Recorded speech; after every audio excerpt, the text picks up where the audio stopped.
मैं रेडी हूँ आज दिल्ली जाने के लिए। आज हमारा जो जापान का वीज़ा हमने अप्लाई किया था उसका जो रिजल्ट है वो आज हमें मिलने वाला है।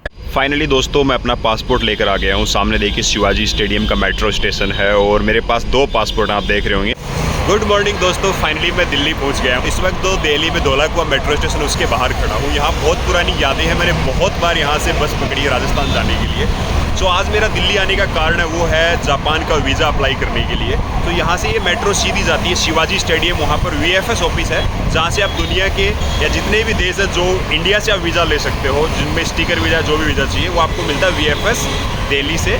यानी अलग अलग जगह सेंटर है, लेकिन यहाँ पर राजस्थान, पंजाब, हरियाणा, दिल्ली आसपास के लोग वो यहाँ अप्लाई कर सकते हैं। इसके अलावा कोलकाता में भी है, बेंगलोर में भी है, काफ़ी सारी जगह पर है। तो फाइनली आ गए। अभी मुझे यहाँ से शिवाजी स्टेडियम के लिए मेट्रो लेनी है और हमारे झुंझुनू से आने वाली बसें हमें इस जगह पर उतारती हैं। यहाँ से आप क्रॉस करके सीधा यहाँ आ सकते हो। ये धौलाकुआं मेट्रो स्टेशन से आप मेट्रो ले सकते हो। पहले यहाँ पर 24/7 हुआ करता था, अब ये कुछ दूसरा स्टोर यहाँ ओपन हो गया है। बाकी इस तरफ आप देखिए माहौल दिल्ली का काफ़ी खूबसूरत है, काफ़ी यहाँ पर डेवलपमेंट हो गया है। पहले जब मैं स्टार्टिंग में यहाँ पढ़ने आया था दिल्ली यूनिवर्सिटी में, उस वक्त यहाँ कुछ भी नहीं था। चलो चलते हैं, देरी नहीं करते हैं।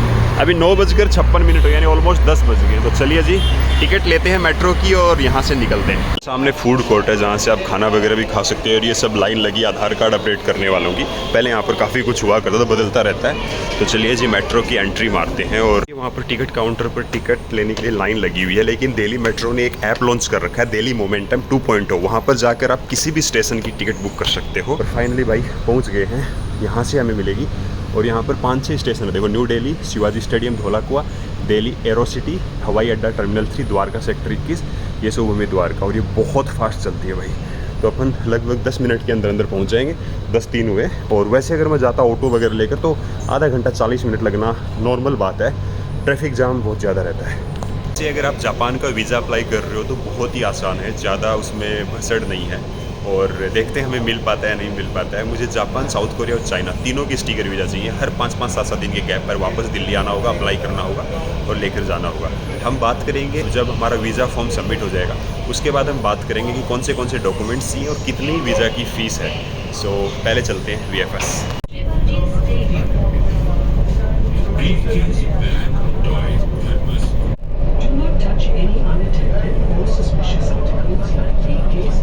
लाइन लगी हुई वीज़ा के लिए, सारा कोई अलग अलग देश का, कनाडा का भी है, अमेरिका, USA, हर जगह का भी यहाँ पर।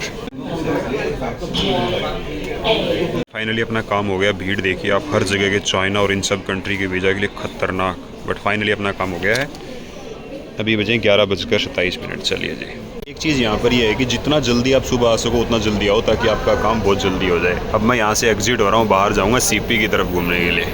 फाइनली दोस्तों वीज़ा का जो फॉर्म है वो सबमिट करके बाहर आ गए हो। पीछे देखो कितनी भीड़ है, चारों तरफ जितने भी लोग देख रहे हो सब अपना वीज़ा फॉर्म सबमिट करने के लिए आए हैं यहाँ पर। चलो बाइक्स देखकर मुझे याद आ गई, आज से लगभग 4 साल पहले हम लोग इन पर खूब गेड़ियाँ मारते थे दिल्ली में।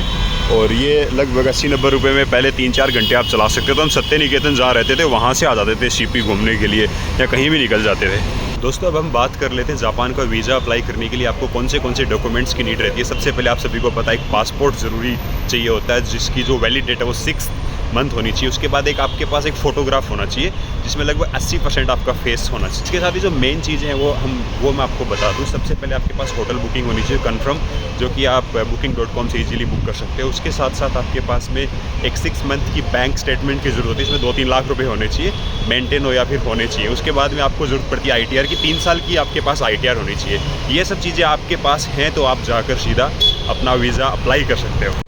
अब बहुत सारे लोगों को सबसे बड़ा कन्फ्यूजन रहता है कि 3 साल की ITR हम कहाँ से लेकर आएँ। तो ITR आप किसी भी जो CA होते हैं उनके पास जाकर आप बनवा सकते हो, जिसमें आपको लेट फीस देनी होती है। 3 साल की आप बनवा सकते हो। मैंने 2 साल पहले बनाई थी जब मैंने चाइना का वीज़ा सबमिट किया था, और कल मैंने फिर से इस साल की जो वो फिल की थी।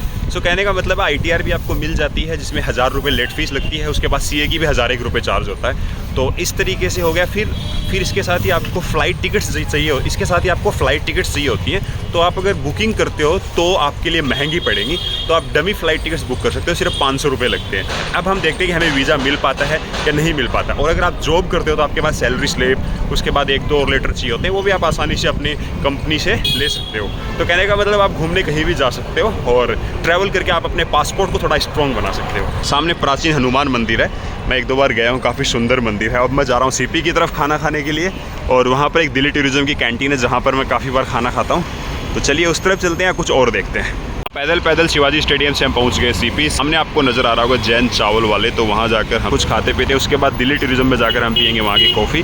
तो चलिए जी रोड क्रॉस करते हैं। और ये भाई सीपी कनॉट प्लेस का नज़ारा है दिल्ली में। जैन चावल वाले से मैंने कुछ खा लिए, चुरचुर नान वगैरह, और अब यहाँ से निकल रहा हूँ एक कॉफ़ी पीने के लिए। सीधा जाऊँगा यहाँ पर दिल्ली टूरिज्म की जो कैंटीन है वो दिखाता हूँ आपको कितनी सही है। मेरा काफ़ी टाइम से मन कर रहा था, इधर आता हूँ तो मैं चुरचुर नान ज़रूर खाता हूँ भाई। तो चलो चलते हैं अब इस तरफ। दिल्ली टूरिज्म की कैंटीन है जहाँ पर आप कभी भी आ सकते हो कनॉट प्लेस में, और कॉफ़ी होम भी है। तो कहने का मतलब ये जगह मुझे हमेशा ऐसे याद दिलाती है, जितने भी रिटायर्ड मैन है दिल्ली में, जितने भी लोगों ने जॉब की है, वो सब यहाँ आकर बैठते हैं और अपना आनंद लेते हैं। मैंने एक यहाँ से कॉफ़ी ऑर्डर की है, कैपुचिनो, 50 रुपये रेट है। खाना पीना ठीक है यहाँ पर, नॉर्मल प्राइस में, ये ज़्यादा हाई नहीं है। तो आप यहाँ से लेकर आप पूरा दिन बिता सकते हो। पीछे भी है बैठने के लिए, इधर लेकर जाऊँगा मैं आपको, बट ये अच्छी जगह है। ये जगह भी भाई बहुत अच्छी वाइब्स देती है। देखो यहाँ पर दिल्ली टूरिज्म की कितनी अच्छी जगह है। यहाँ पर आप आकर बैठ सकते हो, एकदम नॉर्मल चार्जेस हैं। में ये PVR है, यहाँ पर जाट मूवी लगी हुई है, और मेरा भी बड़ा ज़्यादा मन है मूवी देखने का, लेकिन फ़िलहाल देखने की इच्छा नहीं है, अकेला देखने में मज़ा नहीं आएगा। फाइनली वीज़ा का काम कंप्लीट, खाना पीना हो गया। अब अपने को जाना है कुछ शॉपिंग करने के लिए। खादी भंडार में एक चीज़ अच्छी है, यहाँ पर आपको नेचुरली जो फेस वॉश वगैरह, शैम्पू वगैरह होते हैं, वो आपको बहुत सारी वैरायटीज़ मिल जाती हैं। तो आप यहाँ से ख़रीद सकते हो, और मैं हमेशा यहीं से ख़रीदता हूँ। जितने भी मैंने फेस वॉश यूज़ करता हूँ, या फिर शैम्पू वगैरह यूज़ करता हूँ, कंडीशनर वगैरह, सब कुछ आपको मिलता है एकदम नेचुरल यहाँ पर, और काफ़ी ज़्यादा यूज़फुल है। बहुत सारे डॉक्टर्स ने सलाह दी है, पहले मैं भी बहुत यूज़ करता था, हेयर फॉल होते थे, लेकिन अभी काफ़ी सही है। हर चीज़ मिलती है आपको यहाँ पर ग्रीन टी वगैरह हो गया, कुछ भी हो गया, सारे आयुर्वेदिक चीज़ें हैं। उसके बाद में आपको कुछ भी ख़रीदना है, सब कुछ आपको यहाँ से मिल जाता है, रीठा पाउडर वगैरह। तो यहाँ पर सब कुछ है। यहाँ पर कुर्ते वगैरह भी मिलते हैं, उसके साथ साथ आपको शैम्पू वगैरह, जितने भी आपको स्किन से रिलेटेड जो भी चीज़ें, सब कुछ यहाँ पर मिलते हैं। तो काफ़ी अच्छा लगा मुझे। अपने महात्मा गांधी जी सामने जैसे आप एंट्री करोगे, खादी इंडिया वसुधैव कुटुंबकम से एग्जिट करते हैं। Thank you. गुड मॉर्निंग दोस्तों, फाइनली मैं रेडी हूँ आज दिल्ली जाने के लिए। आज हमारा जो जापान का वीज़ा हमने अप्लाई किया था, उसका जो रिजल्ट है वो आज हमें मिलने वाला है। ऑब्वियसली मिल गया है, यानी जापान का जो वीज़ा वो हमारा अप्रूव हो गया है। और आज मैं साउथ कोरिया का वीज़ा भी अप्लाई कर दूँगा इसके साथ ही। तो इस वक्त मैं हूँ हरियाणा में, राजस्थान से मैं हरियाणा आ गया हूँ, और मैं अपने घर से लगभग अप्रोक्सीमेटली 70-80 किलोमीटर की दूरी पर हूँ। अब यहाँ से नारनौल, रेवाड़ी और उसके बाद दिल्ली पहुँच जाऊँगा। और इसके साथ साथ आज मैं अपनी लीलैंड को भी साथ लेकर आ गया, यानी लीलैंड की सर्विस भी हो जाएगी, टायर वगैरह भी चेंज हो जाएंगे, और बहुत ही जल्दी हमारा जो टूर है वो भी स्टार्ट हो जाएगा। तो अभी मैं आपको दिखाता हूँ लीलैंड को मैंने किस तरीके से रखा है अपनी गाड़ी में। भाई मैंने गाड़ी के अंदर किस तरीके से फिक्स किया अपने लीलैंड को। यहाँ पर जो इसकी सीट है उसको डाउन करके पूरा यहाँ पर रख दिया है, और लीलैंड के अभी सारे जो भी सिस्टम है वो तैयार हो जाएगा। जैसे कि आप देखो, ये देखो, ये रही लीलैंड यहाँ पर। इसके अंदर अयोध्या टूर के बाद मैंने इसको ओपन नहीं किया था बॉक्स को, और आज ही मैंने ओपन किया, यानी कल रात को मैंने इसको खोला था। और अब मैं रेडी हूँ यहाँ से जाने के लिए। हमें यहाँ से लगभग 3 घंटे और लगने वाले हैं। पहले जाऊँगा मैं गुड़गांव पे हमारी लीलैंड को, वहाँ जाकर मेरा एक दोस्त है अभिजीत भाई, उनके वहाँ पर इसको फिक्स करने के लिए दे दूँगा। वो काफ़ी अच्छे साइकिलिस्ट हैं, तो उन्होंने बोला कि मैं सारी चीज़ें फिक्स कर दूँगा। उसके बाद मैं निकलूँगा VFS ऑफिस शिवाजी स्टेडियम, जहाँ पर हमारा जो वीज़ा है वो हमें मिलेगा, और उसके साथ ही डॉक्यूमेंट्स रेडी हैं साउथ कोरिया का वीज़ा अप्लाई करने के लिए। तो चलिए जी चलते हैं सीधा दिल्ली की तरफ। तो दोस्तों इस वक्त मैं नारनौल क्रॉस करके यहाँ से मैं निकल पड़ा हूँ रेवाड़ी की तरफ, और ये हाईवे बहुत अच्छा बन गया है। पहले मेरे घर से दिल्ली जाने के लिए लगभग 6-7 घंटे लगते थे बस में, अब 4-5 घंटे तो बस में हो गए, गाड़ी से 3 घंटे ही लगते हैं, क्योंकि हाईवे काफ़ी अच्छा बन गया। और नारनौल और रेवाड़ी से बाईपास हो गया, यानी पहले सिटी के अंदर जाओ, अटेली में जाओ, अटेली मंडी जाओ, वहाँ से तो बहुत ज़्यादा ट्रैफिक रहता था। अब इतना ज़्यादा ट्रैफिक नहीं, हाँ हल्का फुल्का रहता है, बट ज़्यादा नहीं। ये नज़ारा भाई हरियाणा का देख लो। दोस्तों आज सोमवार का दिन है और बहुत ज़्यादा ट्रैफिक लगा हुआ है। मतलब अभी हम लोग मानेसर के आसपास पहुँचे हैं, तभी से जाम ही जाम फंसा हुआ है भाई, और लोग इस तरीके से चला रहे हैं ना गाड़ी, हद है। मतलब ठीक है। फाइनली दोस्तों जो सोचा था उस टाइम से बहुत ज़्यादा लेट गुड़गांव पहुंच गए हैं, और ये सेक्टर 56 के आसपास है, तीगरा गांव करके। अब अभी हम यहाँ पर अपनी जो लीलैंड है उसको डिलीवर कर देंगे किसी दोस्त के यहाँ पर, और वहाँ से फिर इसको फिक्स किया जाएगा इस बिल्डिंग में। देखो सो ये लो दोस्तों पहुँच गए हम लोग यहाँ पर। काफ़ी अच्छी सोसाइटी लग रही है भाई, अच्छा सा बिल्डिंग है। और फाइनली दोस्तों हमारी लीलैंड है वो पहुँच गई है गुड़गांव में। सुबह निकले थे 4:15 बजे के आसपास, और ये माहौल है।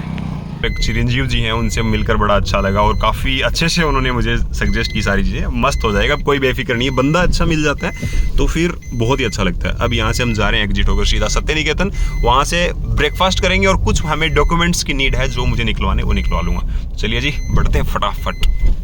सामने देखो भाई कितनी प्यारी लग रही है पोर्श या जो भी है। और भाई यहाँ से हम पहुँचने वाले हैं राउतुल्ला मार्ग पर, यानी हमारी जो कॉलेज वाला एरिया आ जाएगा दिल्ली यूनिवर्सिटी का साउथ कैंपस। उसके बाद सत्य निकेतन, मुझे वहाँ से डॉक्यूमेंट्स वगैरह उनका जीरोक्स करवाना है। उसके बाद हम लोग निकल जाएंगे सीधा यहाँ से शिवाजी स्टेडियम के लिए। लेट काफ़ी ज़्यादा हो गया भाई, 10:28 हो गई है और ऑन द वे फाइनली फिर से आ गए दोस्तों, पहुँचते 11:50। और ये है भाई जापान वीज़ा। हम पहुंच गए थे शिवाजी स्टेडियम भाग दौड़ में, क्योंकि लेट हो गए थे इसलिए मैं सीधा वीज़ा ऑफिस चला गया, यानी VFS ऑफिस चला गया, वहाँ पर वीज़ा अप्लाई किया। और मेरा जो पासपोर्ट मैंने जापान से कलेक्ट करके उसको साउथ कोरिया का जो वीज़ा सेंटर है यानी जो VFS है वहाँ पर जाकर मैंने सबमिट कर दिया है। अभी हमें लगभग नेक्स्ट 5 to 7 डेज़ इसी वीज़ा की तरह वेट करना होगा। इसके बाद मैं आपको साथ में बताऊंगा कि मेरा कौन सा वीज़ा लगा है जापान साउथ कोरिया और मैं कहाँ जाने वाला हूँ। बाकी मेरे साथ मेरा भाई, मेरा दोस्त सौरभ भाई है, मेरा कज़न भाई। और ये दिल्ली आया, कैसा लगा भाई वीज़ा ऑफिस आकर? बहुत अच्छा लगा भाई। और भाई पहली बार वीज़ा कैसे अप्लाई करते हैं, कैसे क्या क्या होता है वो देखा। और भाई इतनी भीड़ होती है यहाँ पर USA वगैरह के, कनाडा वगैरह के वीज़ा के लिए लंबी लाइन लगती है, 500-700, इतने ज़्यादा भीड़ भड़ाके वाला एरिया होता है भाई। अलग ही स्ट्रगल है लोगों का यार, और रिजेक्शन मिलने के बाद और ज़्यादा बुरा लगता है। तो ऐसा कुछ चल रहा था, बाकी मज़ा आ गया और वीज़ा अप्लाई कर दिया है। So most probably hope so हमें वीज़ा मिल जाए, उसके बाद हमारी जर्नी वो स्टार्ट होगी।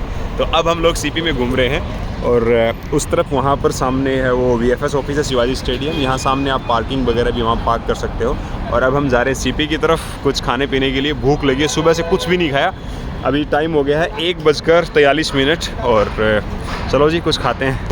फाइनली दोस्तों फिर से हमारी जो खाली रोड्स उन पर आ गया हूँ। और भाई आज जो ट्रैफिक जैम था, पूरा दिल्ली एकदम भरा पड़ा था भाई ट्रैफिक से। अब जाकर शांति मिली है। शाम के लगभग भाई 7 के आसपास बज गए होंगे, 6:30-7 हुए अभी देख नहीं रहा हूँ। और भाई ये नज़ारा देखो, ये पूरा हरियाणा में इस वक्त बड़ा सुंदर सनसेट हुआ है।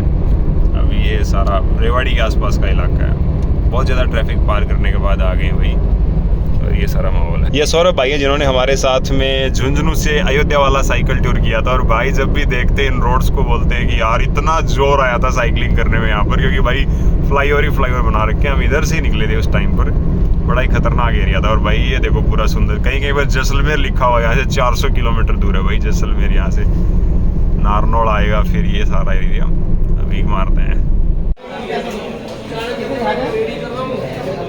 फाइनली दोस्तों चाइना का वीज़ा अप्लाई करने के लिए आ गए हैं और देखिए भीड़ कितनी है यहाँ पर, सब लोग वेट कर रहे हैं। मोस्टली ये लोग एजेंट्स हैं, जैसे कि आप किसी कंपनी के थ्रू वीज़ा अप्लाई करवाते हो, खुद जाकर इंडिविजुअल सीधे जा सकते हो। एंट्री होती है भाई वीज़ा अप्लाई करने के लिए। सामने खड़े हैं, ये चाइना का यहाँ से वीज़ा अप्लाई होता है, नी हाओ लिखा हुआ सामने।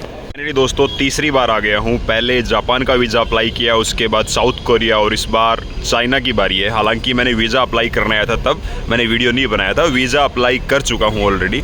और आज हमारा कलेक्शन का डे है, तो पहले अंदर चलते हैं और अंदर जाकर देखते हैं कि हमें हमारा जो चाइना का वीज़ा वो मिला या नहीं मिला है। थोड़ा सा नर्वस हूँ। और मैं आपको हकीकत बता दूं, मुझे जापान, साउथ कोरिया और चाइना ट्रैवल करना था, लेकिन लक बाई चांस जो जापान और साउथ कोरिया का जो वीज़ा है वो रिजेक्ट हो गया है। अब चाइना की बारी है, तो थोड़ा सा अंदर से नर्वस हूँ कि देखता हूँ कि क्या होगा क्या नहीं होगा। बट पीछे VFS यानी शिवाजी स्टेडियम है, यहाँ जाकर देखते हैं। फाइनली दोस्तों मैं अपना पासपोर्ट लेकर आ गया हूँ। सामने देखिए शिवाजी स्टेडियम का मेट्रो स्टेशन है और मेरे पास 2 पासपोर्ट आप देख रहे होंगे। ये एक मेरा पुराना पासपोर्ट है और एक मेरा नया पासपोर्ट है। जब मैंने जापान और साउथ कोरिया का वीज़ा अप्लाई किया था तो मैंने एक मिस्टेक की थी। वो मिस्टेक थी कि मैंने मेरा पुराना पासपोर्ट साथ में नहीं लगाया था और मेरा नया पासपोर्ट है उसमें मैंने नाम चेंज किया था। इस वजह से शायद हो सकता है कि मिस्टेकनली, और मेरा नया पासपोर्ट होने की वजह से मेरे दोनों वीज़ा रिजेक्ट हो सकते हैं। लक बाइज ये मुझे चांसेस लग रहे हैं, बाकी मैं कंफर्म नहीं हूँ मेरे दोनों वीज़ा क्यों रिजेक्ट हुए, उसका कोई भी वो लोग प्रूफ नहीं देते हैं। जापान का एक बार रिजेक्ट होने के बाद आपको लगभग 6 महीने इंतजार करना पड़ता है रीअप्लाई के लिए। साउथ कोरिया का आप अप्लाई कर सकते हो। और चाइना के अगर वीज़ा की बात करूँ तो मुझे बड़ी खुशी हुई जब मुझे मिला है, लेकिन थोड़ा बहुत बुरा भी लग रहा है। लेकिन लाइफ में जो होता है अच्छे के लिए होता है। मेरा एक प्लान था जापान, साउथ कोरिया, चाइना, अब रहेगा चाइना। तो 4 कंट्री में करने वाला हूँ अगले कुछ महीनों के लिए। सो फाइनली मेरा पासपोर्ट मेरे पास आ गया। आई एम सो हैप्पी और मुझे बड़ी खुशी है। तो चलो जी, अब तैयारियां स्टार्ट कर देते हैं। बोरिया बिस्तरा बांध लेते हैं। लीलैंड की सर्विस के लिए दे दी थी, वो तैयार हो गई है। सारी चीज़ें सेट हैं, बस अब निकलना बाकी है।